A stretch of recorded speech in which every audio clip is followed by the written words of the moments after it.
So where to begin with medieval literature? Because it's very easy to get overwhelmed by the sheer quantity of medieval literature. There's, of course, the burden of selection. That is, what to pick out of the volumes of poetry, romances, short stories, and proto-novels. But then there's this additional question. It's this decision of choosing which translation, because many of the medieval texts need translation. And on top of that, there's the sense of history.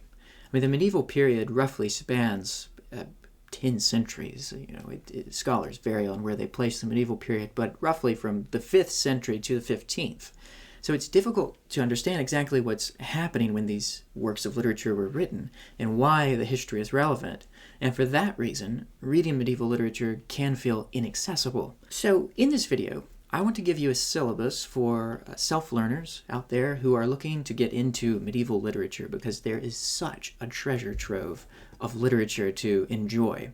And I'm going to share with you some easy reading on where to begin, some of the best works of literature from this period, mostly from the English or French, and I'll also give you a brief historical overview for each text, whichever one you choose to begin with. So by the end of the video, you'll have a good idea about which work you want to try first. So let's start with the first one, which is Beowulf. So this is the great Old English or Anglo-Saxon poem about Beowulf's heroic feats against monsters. So in this month, October 25, the members of Versed Community, my online poetry platform, are just completing our 4-week study of this. So the way I did it, I divided the poem up into 4 meetings, 4 sections of reading, and then did lectures on that. So if you would like to read this on your own, you can still access the lectures and my guide to the book through a membership on the platform. All the recorded lectures are available for members, and as I said, they divide the poem into 4 sections. But this is really a beautiful book, a beautiful poem of heroism, and really what it means to confront the chaotic forces of nature and the hostility of society. And Beowulf was written by the Anglo-Saxons. So here's the brief history that's going to frame, I think, my 6 recommendations. Who were the Anglo-Saxons, and who were the Celts? Who were the French Normans? All of this will really help you here. So here's the crash course. So the Romans came over in the mid-1st century to England, conquered it, which meant conquering the Brittonic Celts. So many of the Celtic people were kind of pushed west during this really invasion by the Romans. The Romans occupied Britain for basically 4 centuries, until the 410 BC, until 410 AD. And then they withdrew because they had problems on the home front. And so this left a power vacuum in the 5th century where you no longer had the Romans ruling the country. So then you get the Anglo-Saxons, the North Germanic tribes, beginning to move in. Historians wonder whether it was a conquest by the Anglo-Saxons, whether it was a slow process of coming into the land and mingling with the Celts. And so they gradually displaced, absorbed, or just pushed the Celtic Britons westward to Wales, Cornwall, and Brittany. And over the next 2 centuries, the Anglo-Saxon language and its political systems came to dominate what would be called England, which is literally the land of the Angles, or the Anglo land. And so that's how that story began. The Anglo-Saxons gradually established several kingdoms: Northumbria, Mercia, Wessex, East Anglia, among others. And this is still how Britain is divided up today, and that together made up what historians call Anglo-Saxon England from 450 to 1066. So they blended this North Germanic warrior tradition with some elements of Celtic Britain, but certainly with this later Christianity, because they were Christianized somewhere around the 6th century, at the end of the 6th century. So that's where this book comes from. And by the way, the Anglo-Saxons are not Vikings. They came mainly from the northern Germany, Denmark, and the Netherlands, the tribes known as the Angles, the Saxons, the Jutes. And the Vikings came much later. They came from Scandinavia, primarily Norway and Sweden. So the Anglo-Saxon activity began centuries before the Viking Age. The Vikings began raiding and settling in Britain much later, and so they were actually opposed to the Anglo-Saxons from the 8th century onward. In fact, the first recorded raid at Lindisfarne was in 793. So the Anglo-Saxons became Christianized, and the Vikings came in with their pagan Norse traditions. And so there was a bit of a clash there. So the translation I think you should use is the Beowulf translation by Seamus Heaney, because you've got the Old English on one side and the proper English, the modern English on the other. And that way you can still see how our language today is indebted to the Anglo-Saxon.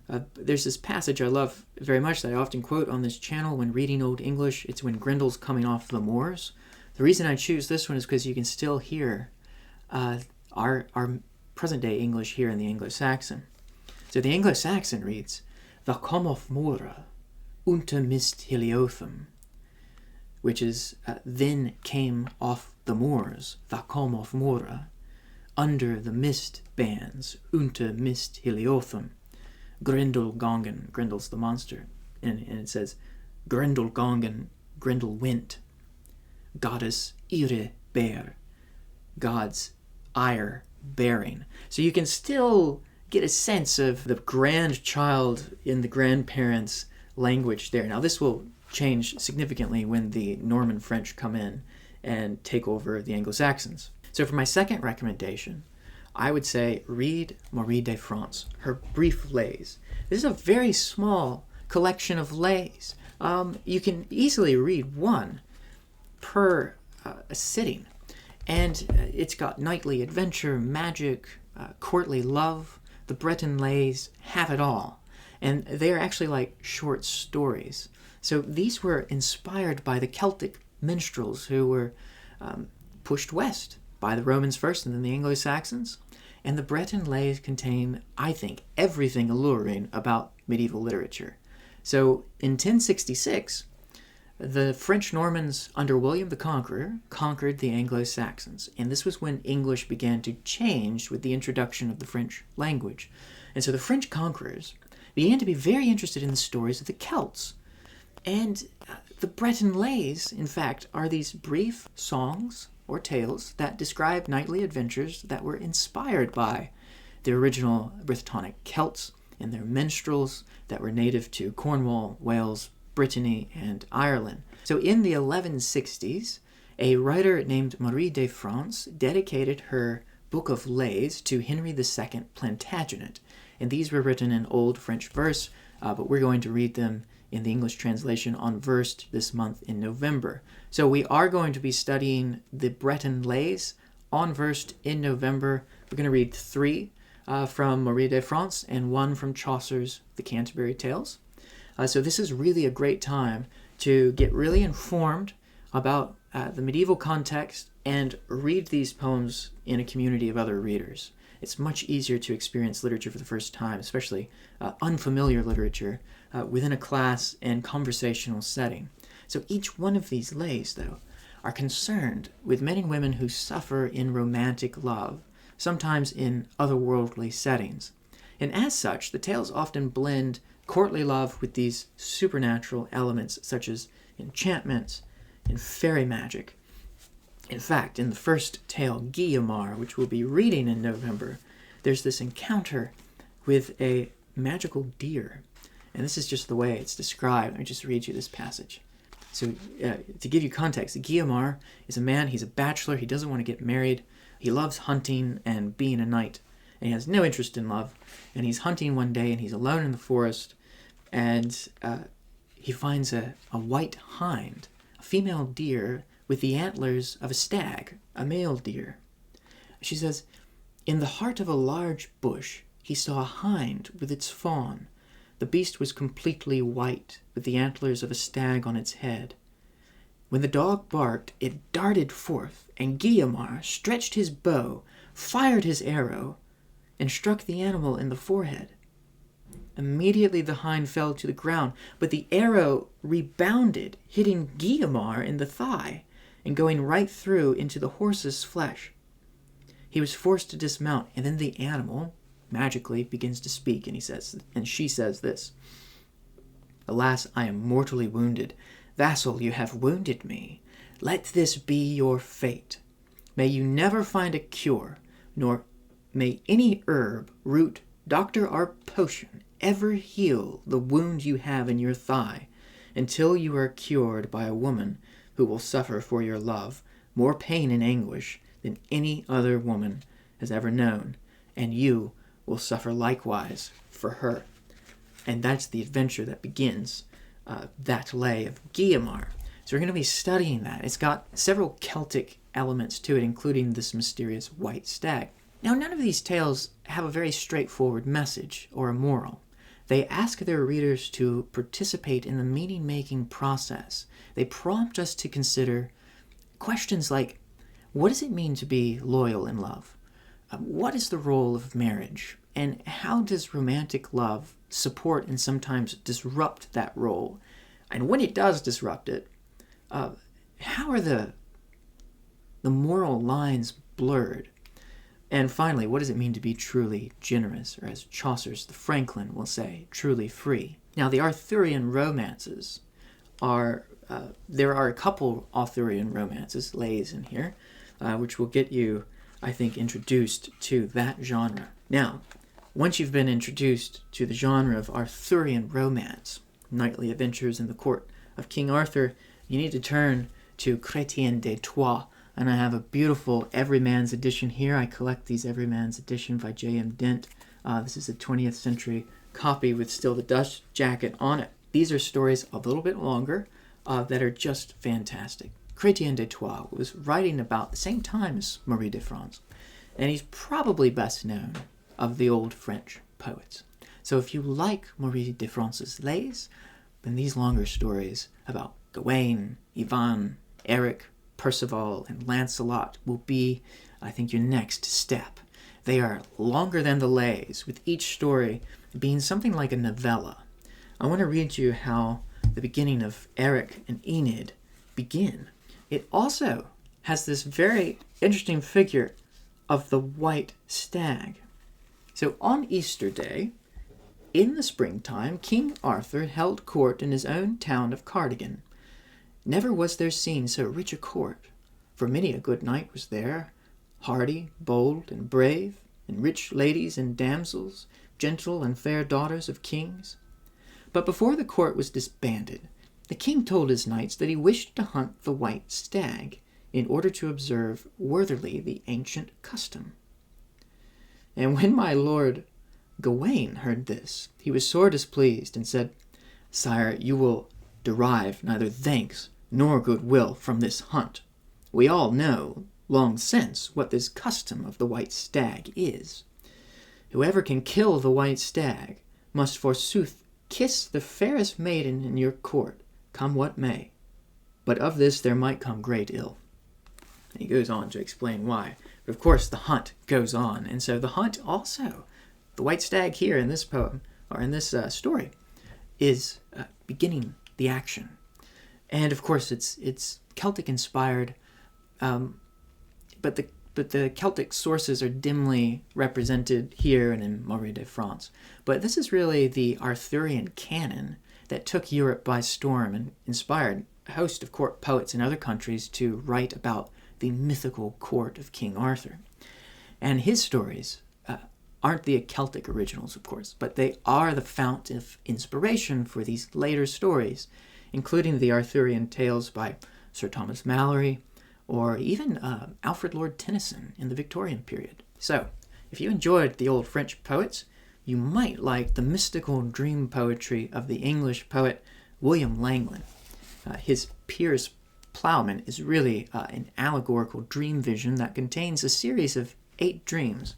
Now, I have the Everyman edition in paperback here, and as you can see, it's pretty long, but this is the original language. You'll probably want a translation, and there's a good one here that I have, new translation by A.V.C. Schmidt. So it's the world's classics paperback, probably very, very affordable. This one was used. So you can find loads of these everywhere. Piers Plowman is basically this everyman figure who represents the everyday lower classes, the lower class worker. But as the poem goes on, he is identified with these great ecclesiastical and religious figures. Peter, sometimes the Pope, eventually Christ. But this is how the story begins, and I want to read you the Middle English. Now you can get a translation, but here's what the English sounded like at this time, and this is part of the French influence I was talking about. And a summer season, when soft was the sun, in the summer season, when the sun was soft, I shoot me into shroudes as I a ship were. I dress me in shrouds as I were a sheep, in habit as an hermit, unholy of workes, went weed in this world wondrous to hear. Ac on a May morn again, on Malvern hills, me befell a furley, a ferry me thokta. I was weary of wandering and went a me to rest under a broad bank be a Bournemouth side. And so he goes out on a journey. He rests by the side of a stream and has this dream. And by the way, nobody really knows who the author is of this poem, other than what the poem tells us. William Langland, who was the author, is clearly from the Malvern Hills, which is in the West Midlands region. He's clearly educated as a clerk, but probably not as a priest. And he was living during the 14th century, so late 1300s, which is a terrible time in England. The plague had nearly cut the entire population in half, and this led to an increase in class conflict. You have the peasants' revolt, and you can see in the poem how the poet shares the concerns of the working population. You can see this in the critiques of his church and the estates, the medieval estates. So it's very interesting. Some people have called it proto-Protestant, although it certainly was not Protestant before that time, but it's already leaning into that Protestant sensibility, which will come in the next century. Great book. But if you want to return to Arthurian Romance and the great alliterative tradition in English verse, you have to read Sir Gawain and the Green Knight. So if you were more interested in knightly romance than mystical dream allegories, you might return here. It's written by an anonymous poet around the same time as Piers Plowman, and it's just beautiful. I have holding up here the Simon Armitage translation. There are other few good translations. Friends of this channel might like the J.R.R. Tolkien translation. There's a Larry Benson translation that I like a lot. But so you've got the Middle English on the other side, composed in alliterative verse, and on this side you have the translation. I'll just read you a passage and then I'll translate it. You can hear the alliterations working here. He dwelleth there all that day and dresses on the morn. Asketh early his armes, and alle were they brocht. So he remained all the day, and in the morning he dressed, asked early for his arms, and they were all brought. First, a tulle tappet ticht over the flet. So first, a rare cloth tulle tappet, expensive cloth, a rug was pulled tight over the floor, and meche was the gild gear that glint there aloft. He was heaped with gear which glimmered and gleamed, as this translation renders it. The stiff mon steppes thereon, and the steel handles. So he steps onto the rug and handles the steel. Dobber in a doublet of a derred tars, and sither a crafty cappados, close the loft, that with a bricht blaune was bunden within. So he's describing the tunic he's wearing, the neat cut cloth, closed aloft, that's buttoned at the neck, and the lining was a bricht blaune, was a layer of white fur that was bound within, bunden within. And so it's great to have a translation that has the Middle English on one side and the modernization on the right, so you can get a sense of what that alliterative Middle English verse would have sounded like. It participates speaking in a literary historical way here, it does participate in the revival of alliterative verse, this resurgence which occurred in the 14th century. So the poem's lines and stanzas vary at length. You'll notice that each stanza ends with a bob and wheel. That's 5 short lines rhymed A, B, A, B, A, in which the first line has 1 stress, the bob, and the other lines have 3 stresses. And that's the wheel. But you don't need to know all those fancy terms to really enjoy it. I mean, the story itself is just so enchanting, you'll get pulled right in as soon as you begin it. Now, I think the greatest of all English medieval poets has to be Geoffrey Chaucer. His The Canterbury Tales were begun around the same time as Langland was writing Piers Plowman, and the anonymous poet was writing Sir Gawain and the Green Knight. That is around the late 1300s. Chaucer began work on the Canterbury Tales in 1387, to be exact. And here I have a very small Oxford World Classics edition that I was given as a birthday present. And this has the original Middle English in it as well, but a great translation. There are several great translations to be had. By the time Chaucer wrote this, he was in his 40s. He had already had an illustrious career as a soldier and as a traveler for the court. He visited Italy, and he might have met Petrarch and Boccaccio. But like Langland, Chaucer was writing during and after the plague and the peasants' revolt, and he lived through the turmoil surrounding Richard II's reign and that conflict between him and his nobility. Shakespeare has a play about Richard II, called Richard II, which might be a good way to get a sense of what was happening. But the Canterbury Tales are utterly delightful. They're just fun. It's framed as a series of stories told by men and women on a pilgrimage, and each member of the group has a particular little story to tell. Just listen to this opening to the general prologue, the famous 18 lines here, to get a sense of what Middle English sounded like, thanks to the Norman conquest. One that April with his shoulders sota, the drocht of March hath pursed to the rota, and bathed every vein and switch liquor, of which virtue engendered is the flower. When Zephyrus eke with his sweeter breath, in spirit hath in every holt and heth, the tender croppers and the youngest son, hath in the ram his ave corsi ronna, and smalle foules maken melodie, and slippen all the nicht with open ear. So pricketh him natuur in her courages, then longen folk to go on pilgrimages. The passage continues.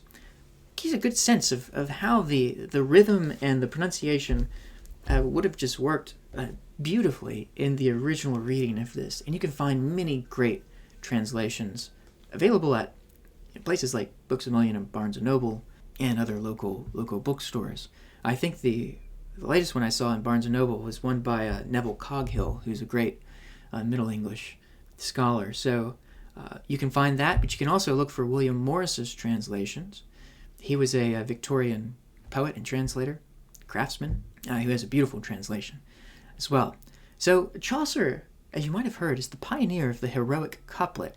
That is the pair of rhyming iambic pentameter lines, which means that each line of poetry contains roughly 10 syllables with 5 stressed syllables. So it's organized in a pattern of unstressed, stress. So roughly that's how iambic pentameter works, and at the end of each line, they have rhyming couplets. So if you love stories, this is a book to read. You don't have to know the technical language of the poetry. You don't even have to read an original Middle English, which will be difficult. Just find a great translation and get lost in the narrative. Now, for my last recommendation, if you haven't been put off by all of this reading so far, and you haven't gotten enough of the glory and adventure of King Arthur's court, you have to read this great epic of Sir Thomas Malory. This is Le Morte d'Arthur, and I'm using a modernized edition here, which I've taught from on Versed, and I think you'll be able to find here on YouTube a lecture that I gave on the last book here. I tend to favor the Eugene Vinavers Winchester manuscript, but again, that is in the Middle English. This is a beautifully illustrated edition. It was written in England, particularly during the time of the War of the Roses, the Wars, I should say, of the Roses. And as a knight who probably fought in the conflict, Sir Thomas Malory used the Arthurian legends to consider contemporary themes of political instability and political hope. So this was written in the 15th century, in the 1400s. Let me just read you a passage here from the end when it talks about King Arthur's death. Then Sir Bedivere took the king upon his back, and so went with him to that water side. And when they were at the water side, Even fast by the bank hoved a little barge with many fair ladies in it, and among them all was a queen, and all they had black hoods, and all they wept and shrieked when they saw King Arthur. Now put me into the barge, said the king, for I will into the vale of Avilion to heal me of my grievous wound. And if thou hear never more of me, pray for my soul. There's kind of an ambiguity as to whether Arthur actually dies, so he goes to be healed. In a couple chapters later, you have this. Yet some men say in many parts of England that King Arthur is not dead, but had by the will of our Lord Jesu into another place. And men say that he shall come again, and he shall win the Holy Cross. I will not say it shall be so, but rather I will say, here in this world he changed his life. But many men say that there is written upon his tomb this verse, Hic facit Arturius, rex quondam rexque futurus. Here lies Arthur, the once and future king. And so there's this legend that maybe King Arthur will come back. And that's one of the final chapters of this great saga, an amazing epic. It's an extraordinary book. To read it is to descend into a forest green, ancient holt interlaced with many paths. Its narrative is a ball of wildwood weeds. It's such a tangle of stories, much like the strawberry vines you sometimes see in the margins of some French medieval manuscripts. And its stories are very intertwined, like the threaded architecture of the Book of Kells, winding its way in that way, seemingly without purpose or end. It's like this book could have just gone on and on with stories. This is a book to get lost in. Best to plunge right in at the beginning, and best read when stored up for a series of winter nights, or a cluster of spring days in the garden. This is something you'll want to really, really savor. And I think it's easy to savor. Once you start, it'll start happening. So I hope these recommendations are helpful. This sort of literature was written to be entertaining, so you should read them that way. Read them for fun. I have 2 lecture surveys for free on YouTube, one on the Old English period, the Anglo-Saxons, and another on the Middle English period. Those you can check out in my video library on the channel. But again, if you like to get started with us, the best way, I think, would be to join Versed for this course in November on the lays of Marie de France and on one of the Breton lays of Geoffrey Chaucer. So I hope this was helpful. Thanks for watching, and until next time.